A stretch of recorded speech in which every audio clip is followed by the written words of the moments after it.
Bonjour à tous. Bienvenue encore sur Eau de vie édifie dans la rubrique Autour de la Bible.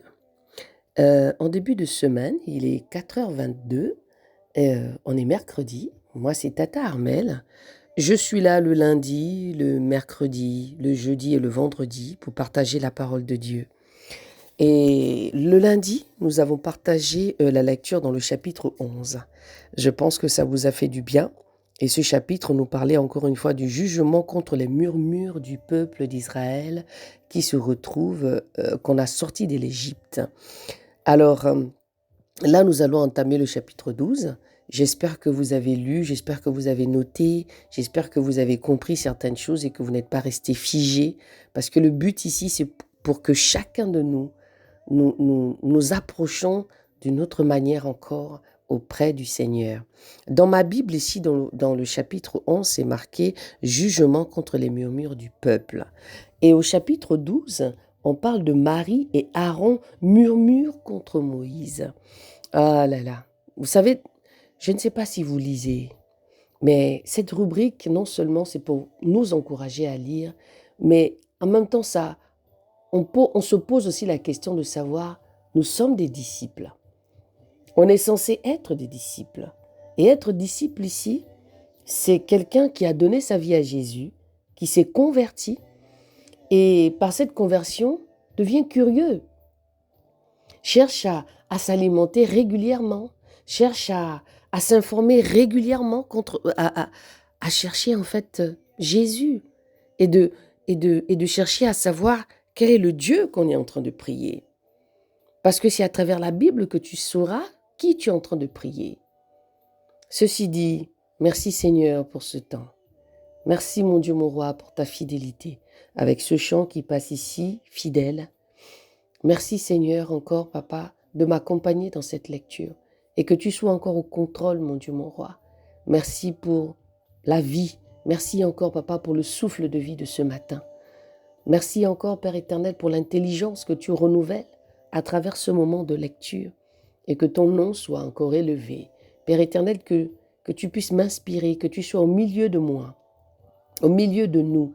Papa, pour toutes les personnes qui vont écouter, que ta présence, Papa, fasse cet effet et qui comprennent qui tu es, comment tu fonctionnes et qu'ils ont la crainte de toi et qu'ils puissent donner leur vie sincèrement à ce que tu es. Dans le nom de Jésus, ainsi j'ai prié. Et tout de suite, nous allons entrer dans le vif du sujet. Marie et Aaron murmurent contre Moïse. On est dans le chapitre 12.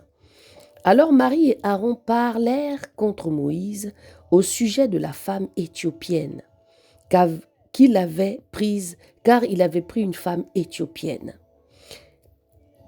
Et ils disent, est-ce seulement par Moïse que Yahweh parle?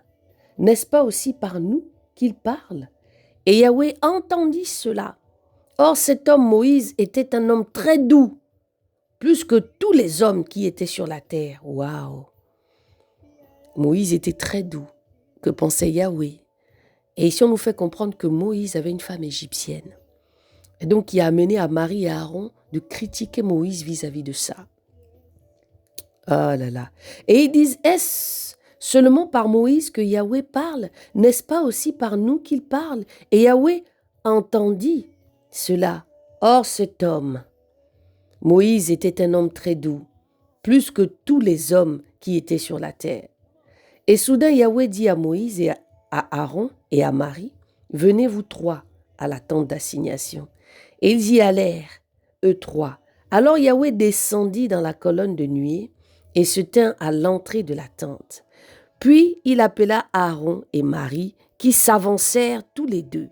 Et il dit, écoutez maintenant mes paroles. Lorsqu'il y aura parmi vous un prophète, moi qui suis Yahweh, je me ferai bien connaître à lui en vision et je lui parlerai en songe. Ah là là, il n'en est pas ainsi de mon serviteur Moïse, qui est fidèle dans toute ma maison. Je parle avec lui bouche à bouche. Il me voit en effet. Et non pas en énigme, ni dans aucune représentation de Yahweh. Pourquoi donc n'avez-vous pas craint de parler contre mon serviteur, contre Moïse. Alléluia. Oh, j'espère que vous comprenez le message que Yahweh est en train de donner ici. Il y a beaucoup de gens qui mêlent leur bouche dans les histoires qui ne leur concernent pas. Ils vont parler des serviteurs d'une certaine manière. Ils vont critiquer. C'est toujours les gens qui marchent avec eux. Est-ce que vous entendez ce que Yahweh est en train de dire ici? Il dit, venez vous trois à la tente d'assignation. Donc, c'est-à-dire que Yahweh est en train de convoquer les personnes qui ont critiqué. Et les personnes qui critiquent ici Moïse, ce sont les gens qui sont à côté de lui. C'est Marie et Aaron. Alors Yahweh descendit dans la colonne de nuée dans le verset 5 et se tint à l'entrée de la tente, puis il appela Aaron et Marie qui s'avancèrent tous les deux et il dit, écoutez maintenant mes paroles, lorsqu'il y aura parmi vous un prophète, moi qui suis Yahweh, je me ferai bien connaître à lui en vision et je lui parlerai en songe. Alléluia. Yahweh est en train de répondre à une question. Parce qu'elle dit, est-ce seulement qu'à Moïse qu'on parle? Nous aussi, Yahweh ne peut pas nous parler. Et il répond à cette question par rapport à ce passage. Il n'en est pas ainsi de mon serviteur Moïse, qui est fidèle dans ma maison. Ah, quand Yahweh commence à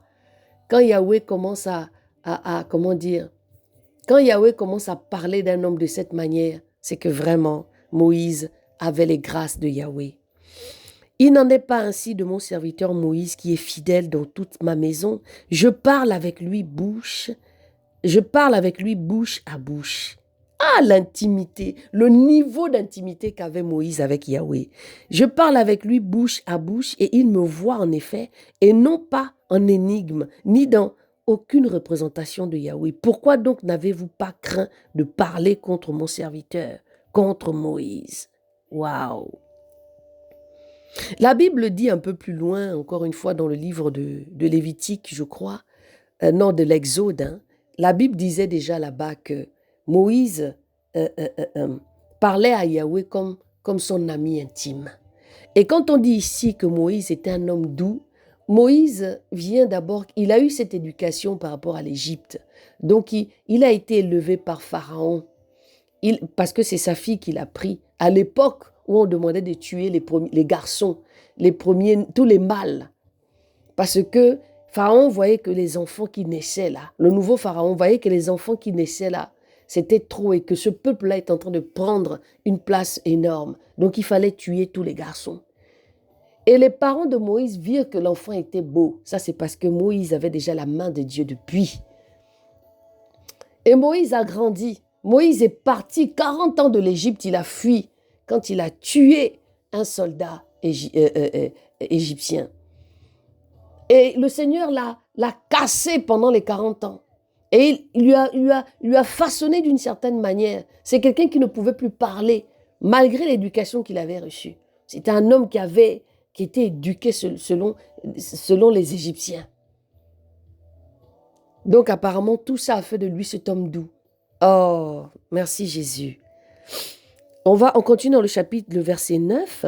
Ainsi, la colère de Yahweh s'embrasa contre eux, et il s'en alla, car la nuée se retira de dessus la tente, et voici Marie était frappée d'une lèpre blanche, comme la neige. Et Aaron se tourna vers Marie et la vit lépreuse. Alors Aaron dit à Moïse, « Hélas de grâce, mon Seigneur, je te prie, ne mets point sur nous ce péché, car nous avons agi follement. » Ah, follement. Et nous avons péché. Je te prie qu'elle ne soit pas comme un enfant mort-né, dont la moitié de la chair est déjà consumée, quand il sort du ventre de sa mère. Alors Moïse cria à Yahweh en disant, « Oh Dieu, je te prie, guéris-la, je t'en prie. » Ah là là, l'amour de Moïse. Hein? Et Yahweh répondit à Moïse, « Si son père lui avait craché au visage, ne serais-je pas couverte de honte pendant 7 jours? Qu'elle soit enfermée 7 jours hors du camp. Après cela, elle y sera reçue. » Jésus. Ainsi Marie fut enfermée hors du camp 7 jours et le peuple ne partit pas. De là jusqu'à ce que Marie fut reçue.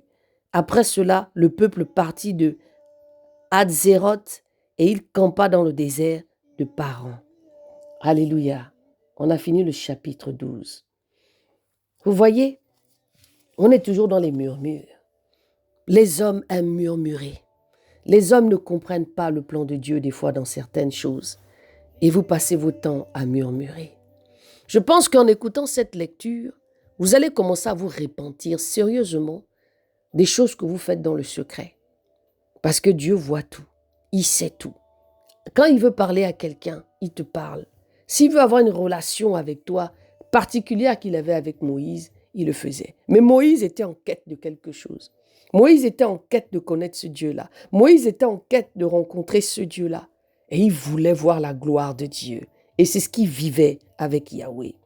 Si je reviens un petit peu encore sur le verset 6, il dit, il dit, écoutez maintenant mes paroles lorsqu'il y aura parmi vous un prophète. Moi qui suis Yahweh, je me ferai bien connaître à lui en vision et je lui parlerai en songe. C'est-à-dire que Yahweh fait comprendre ici qu'il parle à qui il veut.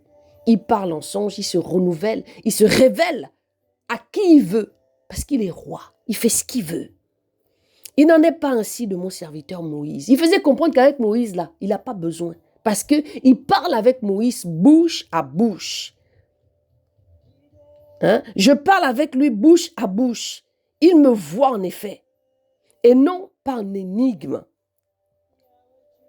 Ni dans aucune représentation de Yahweh. Pourquoi donc n'avez-vous pas craint de parler contre mon serviteur, contre Moïse? Le Seigneur ici fait comprendre que même pour lui, on ne doit pas parler. Parce que Moïse ici représentait aussi Christ dans cette histoire. Donc arrêtez de blasphémer, arrêtez de critiquer, arrêtez les murmures. Arrêtez de murmurer pour un oui, pour un non, pour les hommes de Dieu, pour les gens que vous voyez et que vous savez que c'est Dieu qui travaille. Mais vous allez murmurer contre ça parce que vous ne comprenez pas. Parce que vous racontez des choses qui n'ont pas de sens. Vous ne connaissez pas le fond de l'histoire. Bon, de même ici, nous ne savons pas sur quoi murmurer. Si, nous savons. Alors Marie et Aaron parlèrent contre Moïse au sujet de la femme éthiopienne qu'il avait prise, car il avait prise une femme éthiopienne. Et ils dirent, est-ce seulement par Moïse que Yahweh parle? N'est-ce pas aussi par nous qu'il parle? Et Yahweh entendit cela. Alléluia. Souvent quand vous parlez, vous pensez que Dieu n'entend pas.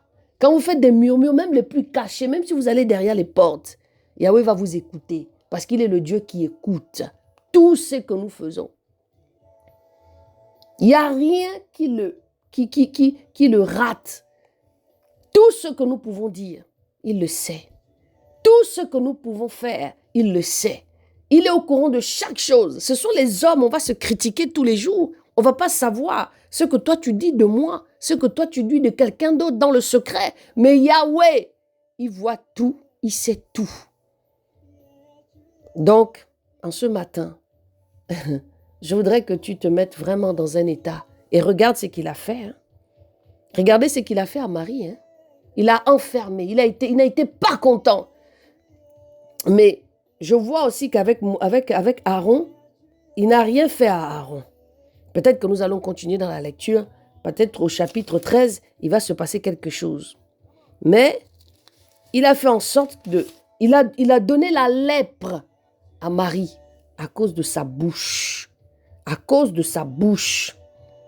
À cause de la bouche de Marie. Le Seigneur l'a enfermé. Il lui a donné la lèpre. Oh là là. Alors Aaron dit à Moïse, hélas de grâce, mon Seigneur, je te prie, ne mets point sur nous ce péché. C'est au verset 11. Verset 10, car la nuée se retira de dessus la tente et Moïse, et voici Marie était frappée d'une lèpre blanche, comme la neige. Et Aaron se tourna vers Marie et la vit lépreuse. Le jugement de Christ est terrible. Hein? Il ne joue pas. En même temps, la Bible dit qu'il était un feu ardent. Hein? La parole de Dieu est un couteau à double tranchant. Parce que souvent, on croit que Dieu est notre ami. Oui, il passe de ami à un certain moment. Mais avant tout, il cherche d'abord notre fidélité. Et il veut que notre bouche arrête de murmurer. Que le Seigneur vous bénisse. N'hésitez pas de prendre des notes. N'hésitez pas d'aller reprendre la lecture. Demandez au Seigneur de la même manière où il se révèle et qu'il a parlé bouche à bouche avec Moïse. C'est la même chose qu'il fera aussi pour toi, si vraiment tu le cherches en esprit et en vérité. Je vous souhaite une belle journée dans le nom de Jésus.